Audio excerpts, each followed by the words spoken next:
자고로 돈은요 정말 자기 노동의 대가로 피땀 흘려 버려야 되는 겁니다. 안지종 기자님. 네, 그럼에도 불구하고 눈속임으로 이렇게 돈을 벌려고 한 일당들이 붙잡혔는데요. 그 대상은 바로 한중 어업협정에 따라 한국 해역에서 허락받고 조업 중인 중국 어선이었습니다. 아하. 지난 3일 오후 4시경 군산시에서 남서쪽으로 63km 떨어진 해상인데요. 네. 승선원 9명을 태운 6신토급 중국 어선 한 척이 군산 해경에 납포가 됐습니다. 어떤 일 때문이냐면 어획량 등을 적는 조업일지를 조작한 혐의입니다. 네. 이게 어떤 일이냐면 경제수요 어업 주권법 위반이 됐기 때문에 네. 납포가 된 겁니다. 일단 우리가 언뜻 생각하면 중국 어선들이 우리 바다에서 조업을 하는 게 다 불법이라고 생각했는데 일단 우리 정부의 승인을 받고 조업하는 중국 어선도 있었다는 건 일단 처음 알았네요. 그런데 대체 어떤 방식으로 조작을 했다는 걸까요? 김유진 아나운서. 그 파렴치한 중국 어선의 눈속임은요. 지금부터 영상을 보면서 직접 설명해 드리도록 하겠습니다. 해경이 허가를 받고 우리 서해에서 조업 중인 중국 어선에게 다가갑니다. 불시 검문 검색을 실시를 한 건데요. 현재 저항 없을 것으로 판단되어 장선 완료 후 조사장 실시하겠습니다. 해경대원들은 중국 어선을 통해서 지금 중국 어선 위로 올라가려고 하는 네네. 상황이었고요. 어선으로 들어가자마자 조업 일지를 살펴보게 되는데요. 네. 놀라운 일은 여기서부터 시작이 또 됩니다.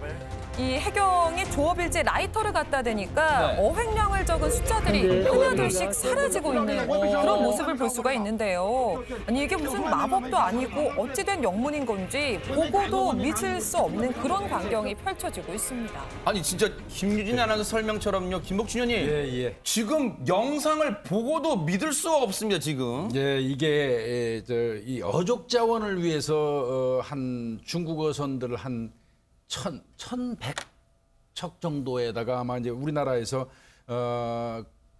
조업 허가를 해준 거예요? 조업 허가를 내준 거예요. 그럼 내주고 난 다음에는 이제 어획량은 미리 정해주거든요. 일정만큼은 그래서, 잡아가라. 그래서 일정 기간 바다에 머물면서 이제 이 사람들이 그 잡는 총량을 계산하는 거란 말이죠. 그래서 매일매일 어획량을 그 유성펜으로 기재하도록 돼 있어요. 네네. 조업 일지에다가. 네. 그런데 저 사람들은 그 이제 가짜 펜을 쓴 겁니다. 이를테면 특수볼 펜이라 해가지고 유성 펜이 아니에요. 그러니까 이제 그거를 우리 그 해경 측에서 눈치를 채고 승선해가지고는 나이타를 켜서 거기다가 그 불을 지펴보는 겁니다. 그러니까 감쪽같이 이렇게 사라져 버리는 거거든요. 그러니까 네. 이게 일종의 어떤 꼼수 같은 거죠. 그러네요. 예. 지금 보세요.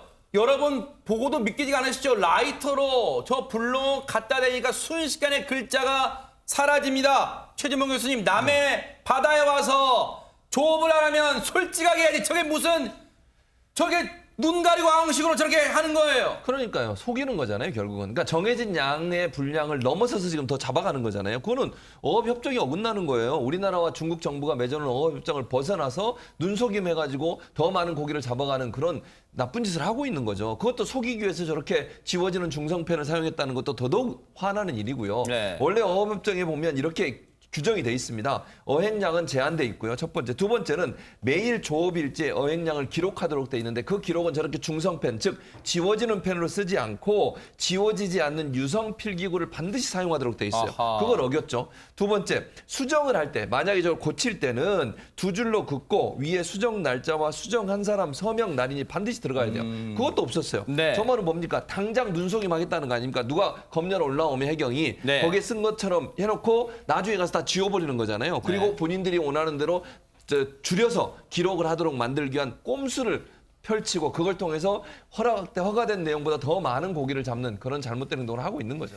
애초부터 허가된 양보다 더 많이 잡아가려고 작심하고 들어온 것 같은데 근데 문제는 이번에 저 단속된 어선 한 척만의 문제는 아닐 거 아닙니까, 김복준 의원님? 네, 그렇다고 합니다. 이게 우리 해경에서도 저 수법을 예전부터 알고 있었다고 해요. 그래요? 그런데 뻔한 수를 어떤 면에서 보면 한 건데요. 이 배 같은 경우 단속된 배 같은 경우도 3월 20일경에 우리 해역에 들어와서 조업을 하고 있었다고 네네. 해요. 그런데 저렇게 이제 그 중성펜을 이용해 가지고 이른바 장난을 치는 건데 심한 경우는 뭐 저 50배 이상 원래 어획량의 그 고기를 잡아가는 바람에 어떻게 보면 어떤 어족 자원 그 보존 차원에서 그러니까요. 우리 막대한, 어종 예, 씨가 다 마르는 거 아니에요. 지장을 초래하고 있는 겁니다. 그러니까요. 아니 그러면 양재민 변호사님 저렇게 약속을 안 지킨 어선들은 다시는 우리 바다에 우리 수역에 발 못 붙이게 조치를 취해야 되는 거 아닙니까? 일단은 군산 해경에 밝힌 바에 따르면 지금 이 어선은 군산 외항의 묘박지로 이제 이동을 해 있는 상황이고요. 압송을 해서 이제 정확한 조사를 실시 중이라고 하고 조사가 끝나면 이제 담보금을 납부를 하면 석방을 가능합니다. 그래서 일단은 담보금 납부의 조건으로 이제 석방을 할 예정이라고 하는데요.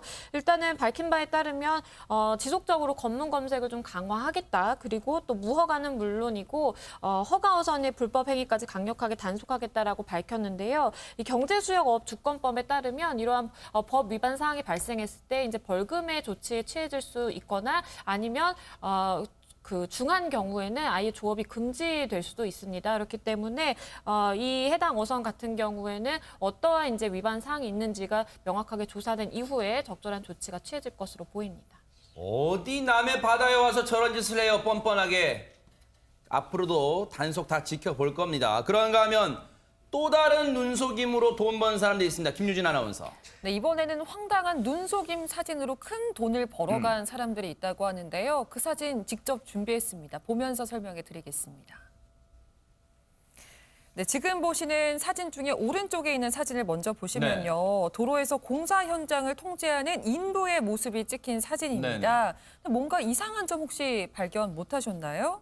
어떤 걸까요? 자세히 보시면 인부의 그림자가 없습니다. 하하! 그리고요, 인부 뒤로 보이는 통제 차량의 그림자는 주변 차량과 반대로 지금 그리워져 있는 모습이죠. 네. 사실 이 사진의 원본이 따로 있는데요. 아, 그래요? 네. 이 원본 사진이랑 비교해 보시면 왼쪽이 원본이에요? 네, 왼쪽에 아무것도 없는 빈 도로 사진이 원래 원본이고 이 위에 인부와 통제 차량을 합성해서 이 오른쪽 사진을 만든 겁니다. 야, 이게 마치 옛날에 전자오락실 가면요, 김유진 아나운서 틀린 그림 찾기 하는 게임이 있는데 진짜 그러니까요. 그거 같기도 하면 우습습니다, 지금. 네. 그런데 문제는 이런 사진이 이거 하나뿐이 아니었다는 아, 그래요? 건데요. 또 하나의 사진을 또 보여드리도록 하겠습니다. 허허. 어떤 사진이 또 있다는 얘기일까요? 네, 지금 보시는 사진을 보시면 이번에 칼라콘으로 공사 중인 도로를 막아놓은 그런 모습을 볼 수가 있죠. 그리고 이번에도 도 차량 통제 사진이 보입니다. 그런데 이 차량 통제하고 있는 차량을 보면 합성이라는 게 눈에 띌 정도로 수평도 맞지 않고 조잡하게, 조악하게 그렇게 합성이 되어 있는 모습이고요. 네. 심지어 앞에 보이는 칼라콘의 경우에는 그림자조차 없습니다. 어허. 이 사진도 원래 원본 지금 따로 있죠. 왼쪽에 보이는 그 사진인데요. 네. 원래는 도로를 막은 칼라콘도 없고 통제 차량도 없는 빈 도로 사진이었던 건데 이 도로공사를 맡은 몇몇 업체들이 이런 식으로 총 8장의 사진을 손보거나 합성해서 규정을 지킨 것처럼 그렇게 해서 시공을 한 것으로 속여서 이제 내보내고 있는 그런 모습입니다. 네가 있다 없으니까 숨을 쉴 수 없어 곁에 없으니까 머물 수도 없어 나는 죽어가는데 너는 지금 없는데 네가 있다 없으니까 네. 우리 제작진의 센스가 뛰어나죠? 바로 진짜 저렇게 조작 하나로 있다 없다 완전히 차원이 다른 사진이 되잖아요. 그런데 업체들이 왜 이런 짓을 저지르는 걸까요? 안진용 기자님. 공사 대금을 부풀리거나 횡령하기 위해서입니다. 경기도에서 지난 3월 이 화성시의 이 도로 보수 공사를 맡은 업체들을 대상으로 정밀 감사를 실시했는데요. 불법 행위를 저지르고 공사 대금을 횡령한 사실이 적발이 된 겁니다. 이번에 공사업체 4곳이 제출한 준공서류에서 약 4천여 장의 사진을 추출해서 확인해 봤더니 사진 조작 및 중복 사용 등이 확인이 된 겁니다. 규정에 맞게 시공을 한 것처럼 보이기 위해서요. 준공 사진을 조작을 한 거 방금 보셨죠? 이 외에도 공사비를 이미 지급받은 A 업체의 준공 사진을 마치 B 업체의 준공 서류인 것처럼 끼워 넣는 방식으로 허위 준공 서류를 만들기도 했고요. 그래서 이 총 608개 현장에서 33곳의 허위 청구가 확인이 돼서 1억 원가량의 공사비를 더 받은 것으로 확인이 됐습니다. 아무리 그래도 그래 너무 티나는 합성 아닙니까? 김복주님 양심 있어야죠.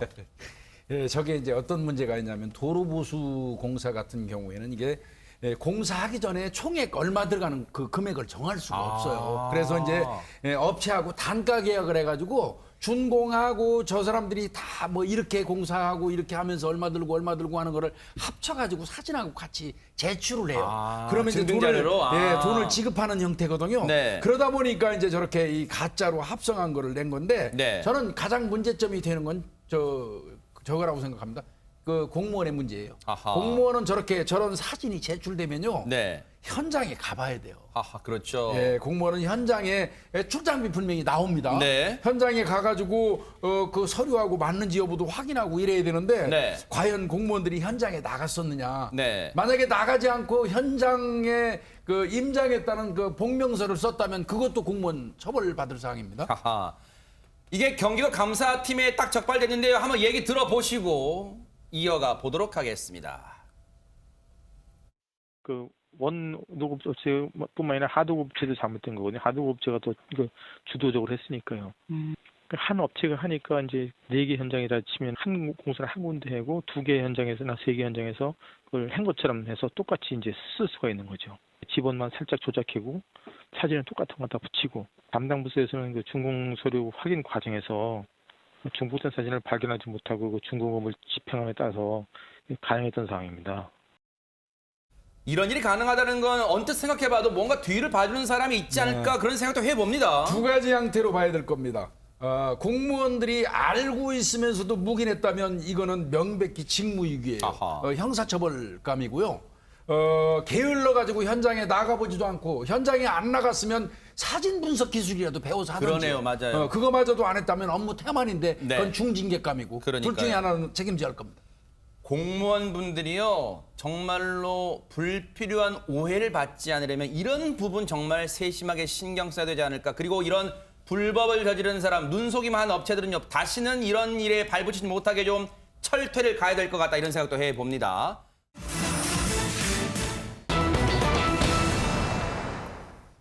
한강공원에서 실종된 지 엿새 만에 싸늘한 주검으로 돌아온 손정민 군. 참 공교롭습니다. 기구합니다. 얄궂습니다. 어제가 어린이날인데 어제 발인을 했습니다. 김유진 아나운서. 네, 중앙대 의대 본과 1학년에 재학 중이던 손정민 군. 지난달 24일부터 25일 새벽까지 서울 반포 한강공원에서 친구와 술을 마신 뒤 실종됐다가 엿새 후인 지난달 30일 한강 수중에서 숨진 채 발견이 됐죠. 이 소식은 아마 모르는 분들이 없으실 것 같은데요. 네, 지금 거의 모든 국민이 진짜 관심이 있어요. 진짜 네, 안타까우면서요. 네. 그렇습니다. 그렇게 고인이 된 손정민 군의 장례 미사가 어제 아침에 서울 잠원동 성당에서 열렸습니다. 이 자리에서 이 정민 군의 아버지는 이 아들을 늘 선물이라고 생각을 했다. 왔다 간 기간이 너무 짧지만 참 많은 것을 주었고 인생이 살아갈 만한 것임을 알려주었다라면서 아들에게 애달픈 마음을 전하기도 했습니다. 또 이 장례 미사에는 이 가족 또 이 친구들 외에도 일반 시민들도 참석을 해서 네. 이 정민 군의 가는 길을 배웅을 했다고 하네요. 네. 고 손정민 군의 발인식 모습 잠시 보고 이어가 보도록 하겠습니다. 다시 만날 그날까지 잘 있고 늘 생각하고 우리들 같이 있을 거야. 엄마는 걱정하지 마. 아빠 믿지? 우리 잘 봐주고 있어, 정민아? 정말 고맙다. 정민아, 정말 고마웠다. 우리가 놀아줘서 솔직히 그립다. 보고 싶다. 아, 네 꿈만 같다. 많은 친구들도 안타까워하고 지금 그리워하고 있습니다. 안진용 기자님 뭐 당연한 얘기겠지만 고 손정민 군 교우 관계가 뭐 좋았다는 얘기도 들리고 그래요. 네, 방금 친구가 추도사를 하기도 했는데 발인 그리고 마지막 가는 모습을 지켜보기 위해서 친구 수십 명이 그 자리를 지켰다고 하고요. 아이고. 그리고 그 자리에는 생전 고인이 좋아했던 물품들이 있었다고 합니다. 아, 그래요? 평소 좋아했던 음료나 온라인 게임 캐릭터 인형 그리고 e스포츠팀 유니폼 등 이게 결국 평소 손정민 군이 굉장히 많은 친구들과 어울리면서 그들이 손정민 군의 세세한 것까지 알았기 때문에 준비할 수 있던 물품이었거든요. 네. 네, 손정민 군은 이렇게 많은 이들의 배웅 속에 서울 추모공원에서 화장된 뒤 경기도 용인 납골당에 안치됐습니다. 고 손정민 군의 장례 절차는 이제 어제로 다 마무리가 됐습니다만 아직까지 이 사건에 대해서 뚜렷한 원인이나 뭔가 납득되지 않는 이유들이 있어요. 그렇기 때문에 김복준 의원이 그래서 고 손정민 군의 아버지는 여전히 그 친구의 휴대전화, 그날 손정민 군과 같이 있었던 친구의 휴대전화에 지금 모든 관심을 기울이고 있잖아요. 근데 그제입니다. 그제 이 시간에 그 손정민 군의 친구 것으로 추정되는 휴대전화가 아이폰이 발견됐다는 소식 전해드렸잖아요. 그거 어떻게 됐습니까? 이제 그 전에 경찰한테 한마디 좀 하고 싶어요. 뭘까요? 네네. 그 찾고자 하는 휴대폰이 어떤 기종이고 무슨 색깔이라는 거 정도는 미리 이 민간 그 수색팀들이 하고 있을 때 얘기해 줬으면은 엊그제 같은 그 혼란도 안 일어나잖아요. 그거 중요한 거라고 안 알려줍니까? 찾고 있는 물건인데. 그런데 결국 그때 찾은 거는 저 친구께 아닌 걸로 밝혀졌어요. 그런데 어제입니다. 어제 오후 5시 한 30분경에 부부로 이루어진 민간 수색팀이 또 한 점의 그 휴대폰을 발견을 했어요. 또 발견했어요? 다만 이제 그 발견 장소 자체가 뭐 실종 추정되는 지점에서는 좀 거리가 좀 있다고 해요. 그래요, 네. 그렇다고 하더라도 일단 그 손군의 아버지한테 전달해서 궁극적으로 경찰한테 갈 걸로 보여지고요. 네. 차제에 말씀을 드리면 그 지금 찾고 있는 휴대폰의 색깔은 스페이스 그레이라고 그러는데 쉽게 얘기하면 검정 계통의 휴대폰입니다. 그러니까 혹시 지금 그 뭐 가서 돕거나 또 수색팀들이 이 그 찾는 데 있어서 검정 계통의 휴대폰을 머릿속에 두시고 수색을 했으면 훨씬 유리할 것 같습니다. 그러니까 저는 경찰 수사에 방해를 드리고 싶은 마음은 뉴스파이터가 추호도 없습니다. 그런데 김복준 위원님의 말씀이 일리가 있지 않아요? 이게 커다란 비밀이 아니잖아요. 왜냐하면 이 친구의 휴대전화가 이 사건을 명쾌하게 설명하는데 중요한 열쇠라면 그걸 찾고 있는 팀한테 민간 잠수부사 분들한테 정보를 알려주는 게 크나큰 수사 기밀인가요? 그런 생각은 시청자분들도 하실 것 같아요. 그런데 손정민 군의 아버지가요. 저희 제작진과 직접 통화를 했습니다. 여기서 이런저런 얘기를 해주셨는데 한번 일단 들어보시고 이어가 보도록 하겠습니다. 1년 번호가 있기 때문에 아무거나 가져오면 바로 줘야 되거든요. 그러니까 저는 맡기고 왔고 1년 번호는 아닌 것 같다는 얘기 듣고 그 사건을 도와준 사람이 흘린 거일 수도 있으니까 제가 그런 부탁을 드렸어요. 그 본인 게 아니어도 누구 건지 찾아서 관련된 사람일 수도 있을 그것까지 확인해달라고 그랬거든요. 도와준 사람이 흘릴 수도 있으니까. 사실 최진범 교수님 지금 시청자분들은 손정민 군의 아버지의 말에 대부분 동의하실 거예요. 왜냐하면 지금 유족 입장에서는 지푸라기라도 잡고 싶은 심정이에요. 그냥 예단해서 이건 아니야, 이 색깔은 아니고 이 정도 아니야. 그렇게 하지 말고 지푸라기라도 잡고 싶은 심정으로 이것도 다 조사해보고 이것도 조사해보고 그게 필요한 것 같아요, 지금. 그렇죠. 그러니까 결국은 그 주변에 있었던 사람들, 그날 혹시나 그 장면을 봤을 수도 있고요. 지나가면서 뭔가 이상한 걸 발견했을 수도 있어요. 그분들의 휴대전화를 혹시 흘리고 왔으면 그분 찾아서 혹시나 물어볼 수도 있는 거잖아요. 그런 차원에서 본다면 모든 증거들을 다 찾는 대로 무조건 경찰 갖다 준다는 거예요. 분석해 좀 해달라. 이게 친구의 휴대전화가 아니라 하더라도 그 휴대전화를 갖고 있었던 분이 현장에서 뭔가를 또 단서를 제공할 수도 있잖아요. 뜻밖의 단서가 되는 거예요. 그럴 가능성은 충분히 있기 때문에 아버지 입장에서는 지금 상황에서 이 아들이 억울하게 죽었는데 억울하게 죽인 이유가 뭔지를 알아내야 되잖아요. 어떻게 마음 편안히 발 뻗고 잘 수가 있겠습니까? 저 때가 그 친구가 귀가하던 CCTV 모습이에요. 말씀하시죠. 네네. 그리고 또 하나 이제 이 손정민 군의 아버지가 의문을 제기하는 게 있어요. 뭘까요? 방송에 출연해서 말씀하신 건데 그 친구의 휴대전화가 바뀐 거잖아요, 결국. 그러면 일반적으로 내 휴대전화가 다른 사람 거가 바뀌면 그 바뀐 전화로 내 휴대전화에 전화를 거는 게 일반적이지 않냐는 그러겠죠. 거예요. 근데 전화 건 흔적이 없다는 거예요. 그러니까 즉 잃어버린 바뀐 휴대전화를 찾으려고 이 친구라는 그 손군의 친구가 노력을 안 한 부분이 의아하다라고 지금 의문을 제기하는 거예요. 일반적으로 사람들이 자기 휴대전화가 없어지면 혹시 어디 있는지 또 소리나 날까 해서 전화를 그렇죠. 해보잖아요. 네. 흘려서 뭐 저기 좀 멀리 떨어진 곳에 있어 소리가 들리면 찾기 위해서. 근데 그런 노력을 안 했다는 걸 의문을 제기하고 있고, 두 번째 의문을 제기하고 있는 건 뭐냐면 네. 이게 그 다음날 이 친구를 만났나 봐요. 손군의 친구를 만났는데 이 손군의 친구가 공기계를 가져다가 새로운 전화번호를 개통을 했다는 거예요. 그러니까 이게 보통 이제 잊어버린 지 하루밖에 안 됐는데 공기계를 가져다가 그 새로운 전화번호를 받아가지고 번호를 개통했다. 이것도 본인의 휴대전화를 적극적으로 찾으려는 노력을 기울이지 않은 게 아닌가 하는 그런 이제 손군 아버지의 의문, 이런 부분들이 지금 제기되고 있는 상황입니다. 관련해서 고 손정민 군의 아버지가요, 저희 제작진과 전화 통화에서도 이런 얘기를 들려주셨습니다. 얘기 들어보시고 이어가 보도록 하겠습니다. 핸드폰을 만약에 정민이가 갖고 있을 수도 있는데, 그리고 만약에 누구한테 흘렸어도 누군가가 주워줄 수 있는데, 굳이 핸드폰을 그렇게 빨리 포기하고 3번을 땄다는 거는 이미 핸드폰을 찾을 일이 없다는 걸 이미 알고 있는 사람의 행동이 아니면 불가능하다고 저는 보거든요. 그 친구가 그날 그 밤에 작은아버지랑 그 찾아온 이후로 다시 낮에 뭐 찾아오거나 찾아올 의사를 하거나 그런 적은 없나요? 그 사람들은 원래 조문할 마음이 없는데, 제가 조문 한 번도 안 온다는 방송을 타니까 한 번 왔다 갔다는 생색을 내려고 하는 거지, 당연히 그대로 나올 리가 없죠. 네. 자, 그런데요, 여기에 더해서 고 손정민 군의 아버지는 어제 한 언론 인터뷰에서 또 하나의 의문점을 제기했습니다. 그 내용까지 마저 들어보시고 이어가 보도록 하겠습니다.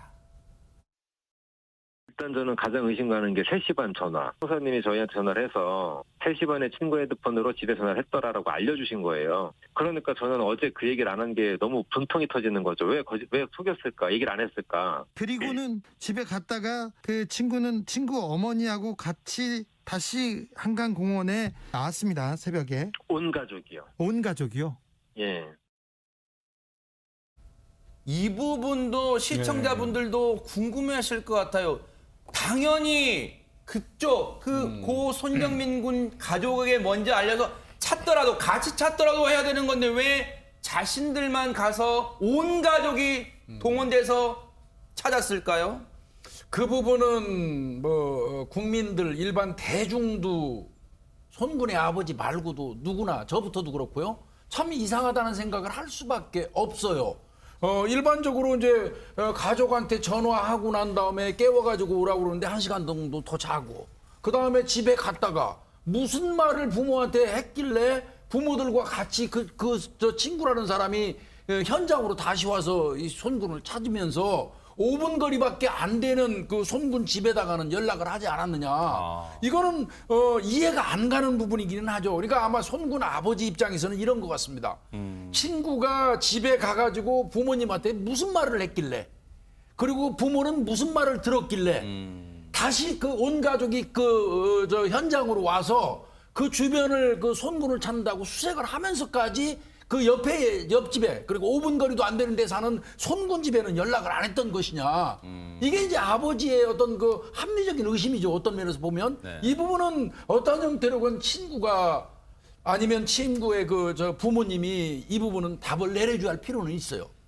조금 전에 그 친구가 혼자 돌아가는 모습 한번 보여주세요. 그 보시면 저 때는 이제 운동화를 신고 있습니다. 흐릿합니다. 물론 화면은 흐릿합니다만 글쎄 운동화가 그렇게 심하게 더러워졌는지는 모르겠습니다. 어쨌든 하얀색 운동화 정도는 육안으로 알 수 있고 잠시 비틀거리는, 뭔가 추웠나 봐요. 새벽이라서 점퍼를 입은 상태에서 양 주머니에 손을 깊게 찌르고 몸을 움츠리고 걷는 모습은 CCTV 화면상 육안으로도 확인할 수가 있습니다. 그렇다면 당시에 새벽 3시 반에 자신의 부모와 전화를 나눴던 얘기를, 그리고 그 얘기조차 왜 그 친구의 부모는 고 손정민 군의 아버지한테 하지 않았을까요? 그 얘기 마저 들어보시고 이어가 보도록 하겠습니다. 3시 반에 통화한 내역을 그 3명 중에 1명도 얘기를 안 해준 거예요. 너무 화가 나서 전화를 했죠. 왜 3시 반에 전화한 얘기를 안 했냐고. 그 아이 아버님의 황당한 답변은 코로나 때문에 4명만 앉아야 되니까 자기는 떨어져 앉아 있었는데 그 중간에 그런 얘기를 할 수 없었다. 미안하다.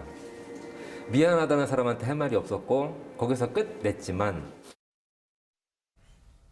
이 부분에 대한 판단은 시청자 여러분께 맡기겠습니다. 그렇다면 양지민 변호사님, 고 손정민 군의 친구의 전화는 아직 찾지 못한 상태입니다. 그런데 고 손정민 군의 휴대전화는 당시에 저 친구가 가져가서 지금 있는 상태예요. 그에 대한 수사는 지금 어떻게 돼가고 있습니까? 일단은 그 친구가 챙겼던 휴대전화에 대해서는 포렌식 작업은 일단 마친 상황이라고 합니다.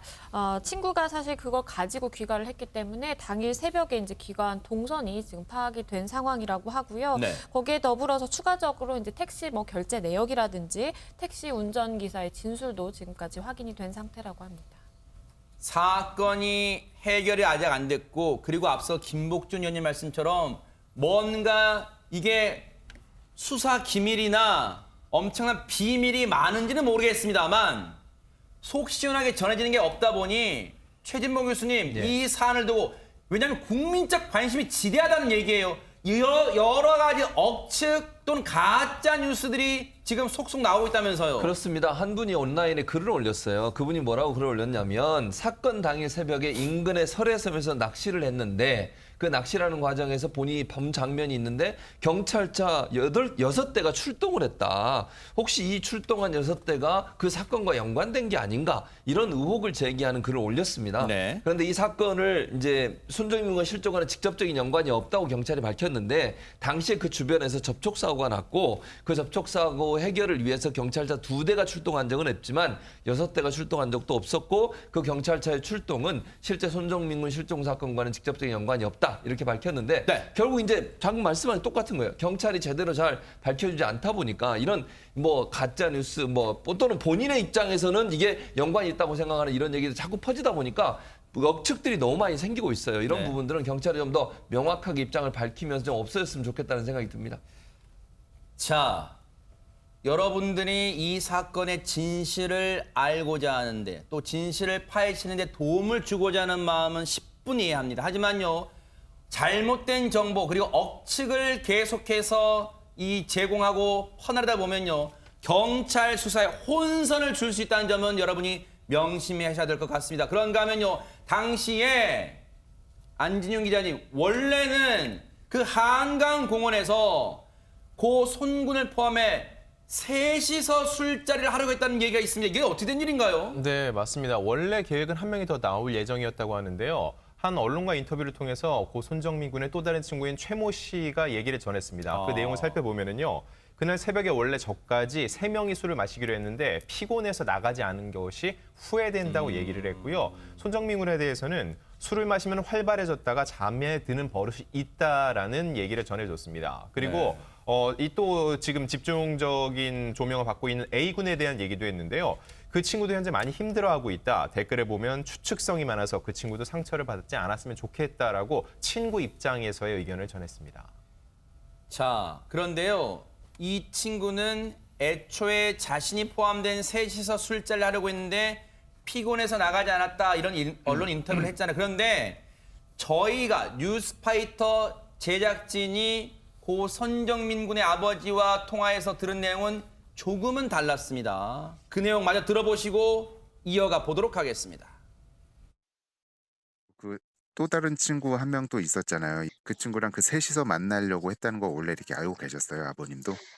그러니까 분명히 거기서 차이가 있는 게 원래 셋이 만나기로 한 게 아니라고 걔도 분명히 얘기했는데 그걸 기사가 잘못 낸 거거든요. 네. 그러니까 늦게 갑자기 만나는데 연락을 했는데 걔가 시간이 안 된다고 한 거지 원래 셋이 만나기로 한 게 아니에요. 그 친구는 그 정민군 친구에 대해서도 걔도 힘들어하고 있다고 이렇게 친구한테 확인해 본 결과 그 다음 날부터 그 애한테 모든 전자기기 이런 거 다 압수시켜가지고 걔하고 연락할 수 있는 모든 게 사라졌대요. 그러니까 힘들다는 건 첫날의 얘기고 아무 잘못이 없는 그냥 친구라면 오히려 더 친구를 찾아주고 자기는 결백하다고 해야 되는 게 맞는데 그렇게 하는 건 어떤 실수가 나올지 몰라서 조심하는 것밖에 아니에요. 지금 손군의 아버지의 입장은 아마 시청자분도 10분 정말 절실하게 다가올 거예요. 특히 자식을 두신 시청자분들은 더더욱 그러실 거예요. 자, 이런 가운데요. 인근에 있는 주민분들도 지금 걱정이 많고 다 자신의 일처럼 여기고 있다는데 그래서 그럴까 인근 아파트에 붙은 전단지 하나가 지금 눈길을 끈다면서요. 김유진 아나운서. 네, 이번 일이 발생한 반포 한강공원 인근에 있는 아파트 단지 내 엘리베이터에 이런 전단이 붙었다고 하는데요. 어떤 내용이냐 하면은 이 사건 당일 새벽에 이 한강 입구로 통하는 토끼굴 또는 정문 근처에 주차한 차량이 있다면 블랙박스를 좀 확인해달라. 자식을 잃은 부모의 마음을 헤아려서 꼭 좀 확인을 해서 제보를 해달라. 이렇게 당부하는 내용이었습니다. 한 보도에 따르면 이날 이 정민군의 친구 A 씨가 한강을 빠져나간 것으로 추정되는 한강공원 출입구가 이 아파트 단지 안에 있다고 하더라고요. 네. 이제 그렇게 알려지고 있기 때문에 뭐라도 찍혔을까 해서 신락 같은 단서라도 잡기 위한 그런 움직임으로 해석이 되고 있습니다.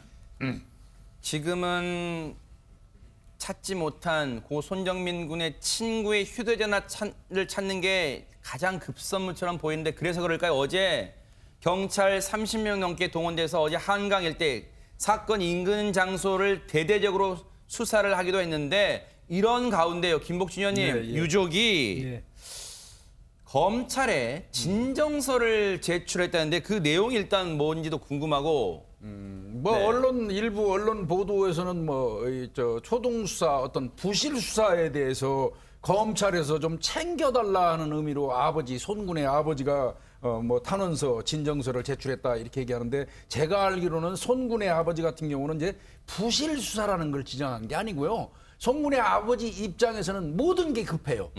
그 친구가 가지고 있다는 전자기기부터 시작해서 압수할 수 있는 것들이 있으면 빨리 압수를 해서 확보를 해달라는 얘기예요. 증거가 유실되기 전에. 네. 근데 이제 그거는 모르는 바 아니에요. 그 급박한 마음은. 네. 그러나 압수라는 거는요 어느 정도 용의자가 특정되고 어떤 법적 절차에 의해서 압수가 가능한 것이지. 이게 함부로 남이 소지하고 있는 걸 약간 의심 간다 해가지고 압수할 수 있는 내용은 아닙니다. 네. 그래서 이제 그런 부분은 좀 이해를 좀 하셔야 될 것 같고요.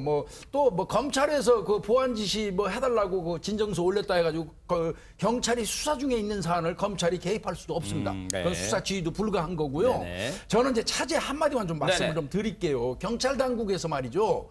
이 모든 억측들 이를테면 친구의 아버지가 전 경찰서장 출신이다 무슨 병원의 의사다 말도 안 되는 여러 가지가 막 나오잖아요. 이런 억측 같은 게 왜 나오겠습니까? 경찰에서 그동안 가지고 있던 관행이라는 이름하에 수사 보안이라는 걸로 그냥 계속 함구하고 있었던 거예요. 수사 진행 상황을. 이거는 국민들이 어떤 그 관심을 가지고 있고 사회적 이목이 집중된 사건은 강력 사건보다 어떻게 보면 더 중요할 수도 있어요. 이거는 수시로 공개 범위가 가능하다면 조금씩이라도 국민들한테 알리는 게 경찰이 도리입니다. 그게. 네. 근데 무슨 잘못된 관행을 답습하고 있는지 모르겠어요. 네. 제가 확인하기에는 지금 현재까지 나온 거는 인근에 있는 CCTV 한 50여 대 정도 지금 분석하고 있고요. 네. 그다음에 그 근처 지나갔던 블랙박스 133대 정도 확보해가지고 지금 분석을 하고 있다고 그래요. 네. 이런 부분 등등은 알려야 되거든요. 국민들한테 알려주고 이렇게 수사가 진행되고 있다. 이렇게 해야 되는데 그런 부분이 좀 미진하다 이런 생각 들고요.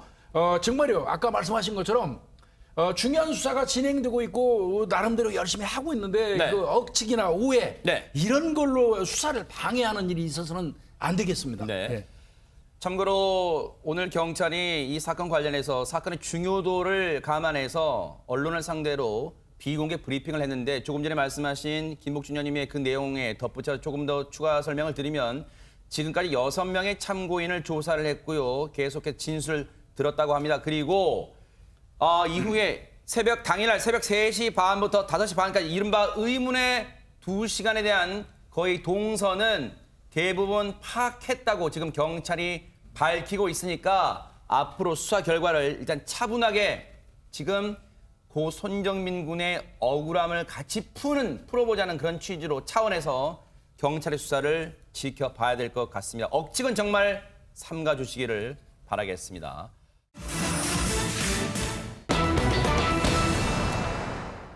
송구합니다만 분위기를 좀 바꿔보도록 하겠습니다. 아내 덕분에 행복하다 이런 행복한 비명을 지르는 분들이 계시다고 하는데 먼저 주인공 만나보시고 이어가 보도록 하겠습니다. 네, 반갑습니다. 오늘 결혼을 하게 됐습니다.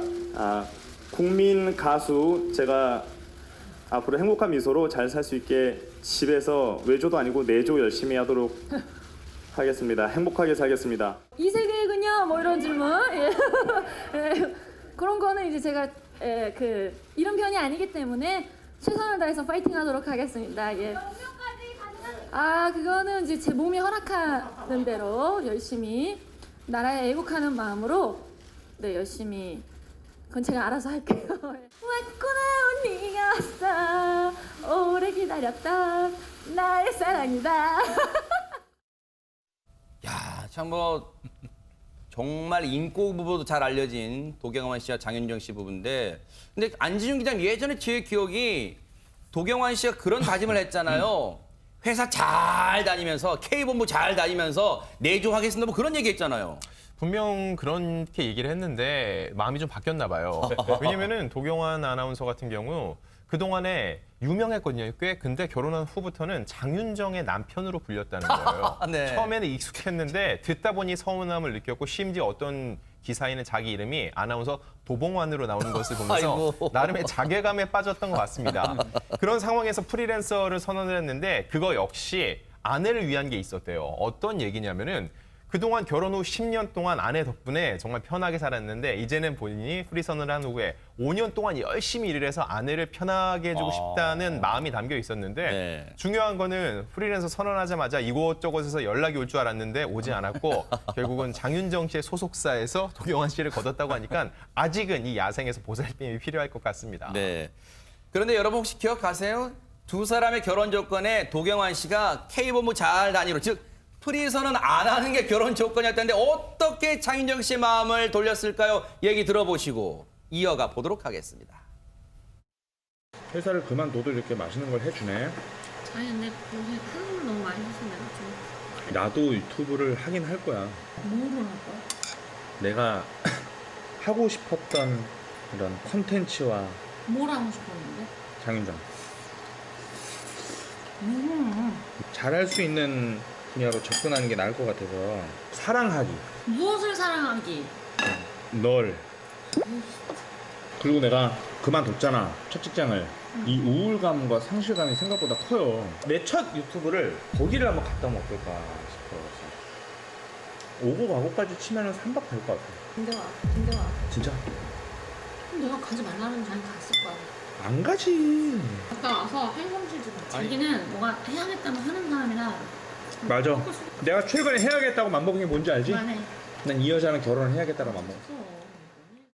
그냥 분위기만 보면요. 김유진 아나운서. 여보 프리선언 잘했어. 내가 응원할게. 장윤정 씨가 이러는 게 아니라 뭔가 마뜩치 않은 것 같습니다. 그렇습니다. 그리고 프리 선언할 때 여러 가지 신신당부하신 내용들이 있다고 하더라고요. 어떤 건지 살펴보면 장윤정 씨가 말하기를 당신은 내 배우자니까 내가 모른 척하진 않을 것이다. 그러니까 내가 주는 도움을 기분 나빠하지 말아라. 근데 그렇다고 해서 내 명성을 함부로 이용하지 말아라. 라고 당부를 하셨다고 하더라고요. 네. 근데 장윤정 씨가 좀 걱정을 덜 해도 될 것 같은 게요. 이 장윤정 씨 허락하에 도경완 씨가 가족 일상을 공개하는 개인 채널을 개설을 했거든요. 근데 이야. 일주일 만에 구독자가 18만 명이 됐다고 이야. 하니까요. 걱정을 좀 놓으셔도 되지 않을까 그런 생각이 듭니다. 네, 장윤정 남편으로 불릴 때는 정말 서운하겠지만 그런데 어쨌든 따지고 보면 양지민 변호사님 장윤정 남편인 게 덕이 된 건 아니에요, 솔직히? 솔직히 덕이 된 거죠.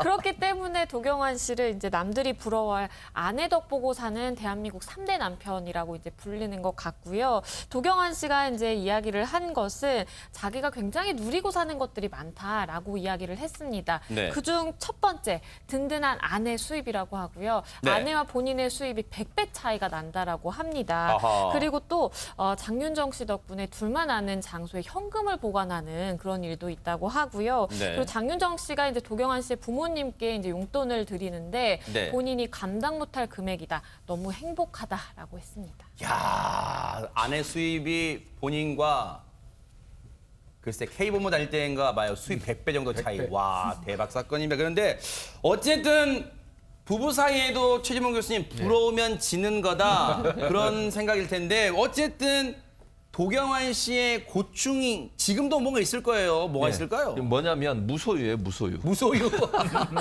본인 이름으로 된 게 아무것도 없어요, 집에. 그러니까 모든 게 다 차량, 물론 지금 장윤정 씨한테 차량도 받고 현금도 받고 다 받아요. 누릴 건 다 누리는데 네. 소유는 다 장윤정 씨 이름으로 돼 있어요. 그래서 본인은 집, 차, 세대주 모두 다 장윤정 명의로 돼 있어서 본인이 마지막은 결국 무소유로 돌아갈 거라 이런 얘기를 하는데 네. 뭐 그러면서 이런 얘기, 난 무소유이기 때문에 세상 떠날 때 정리할 게 없다. 장윤정 씨가 이 얘기 듣고 나중에 남편한테 미안해서 명의 좀 바꿔주겠다 이렇게 얘기했다고 하는데 뭐 아니 명의가 돼 있는 게 중요합니까? 지금 당장 받는 게 중요하다. 자동차 주죠, 돈 주죠, 필요한 카드도 다 주죠. 뭐가 문제예요? 누구 이름으로 돼 있는 게 중요한 게 아니고 네. 지금 쓰는 게 중요합니다. 야, 근데 저 도경환 씨의 무소유 저 얘기가 왠지 뭔가 좀 허전하고 쓸쓸하게 들려요. 난 무소유니까 뭐 가져갈 게 정리할 게 없다 이 말이 좀 그렇게 들립니다. 그런데 김옥준 의원님 무소유 그런데 두 사람이 자식 농사는 잘 지었다는 얘기가 있습니다. 그래서 저 일가에서 인지도를 평가할 때요. 1번은 장윤정, 2번은 그나마 요즘에 인기 아주 절정이죠. 자녀들. 특히나 하영이 같은 경우는 그 광고 모델 발탁까지 됐잖아요. 아, 그래요? 그래서 아마 네. 도경환 씨의 숙명은 어차피 넘버 3인 것 같아요. 넘버 3. 아니 근데 부모가 자식보다 잘나면 뭐합니까? 내 자식이 잘나면 뭐 된 거죠. 그런데 정말로 잘 나가는 도경환 씨네 가족, 지금 뭐 가족 전체가 잘 나간다고 봐야겠죠? 가족 모습 보시고 이어가 보도록 하겠습니다. 안녕. 안녕. 연우도 일로 와봐. 안녕. 안녕. 안녕. 안녕.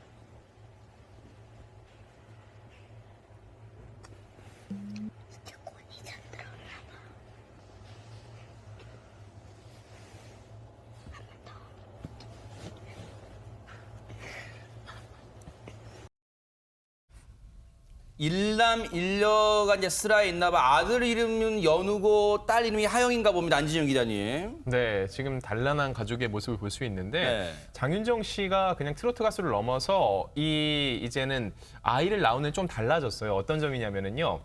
아이들을 위해서 딸 타영이를 위해서 돼지토끼라는 노래를 신곡을 발표하기도 맞아요, 했고요. 네네. 그리고 바쁜 일정에도요. 아이들을 위한 동화책 제작에 심혈을 기울이고 있습니다. 이런 일상들을 하나하나 보여주고 있는데 네. 사실 도경환 아나운서는 거의 아들처럼 또 물가에 내놓은 아이 보는 마음으로 네. 이 야생에서 프리랜서로 자리 잡아가는데 옆에서 많이 도와주고 있거든요. 네. 이 알콩달콩 가족들을 보는 것도 또 다른 맞아요. 재미를 할 수 있습니다. 원래 아내 입장엔 다 그래요. 지금 저 집은요 일남 일녀가 아니에요. 삼남매예요.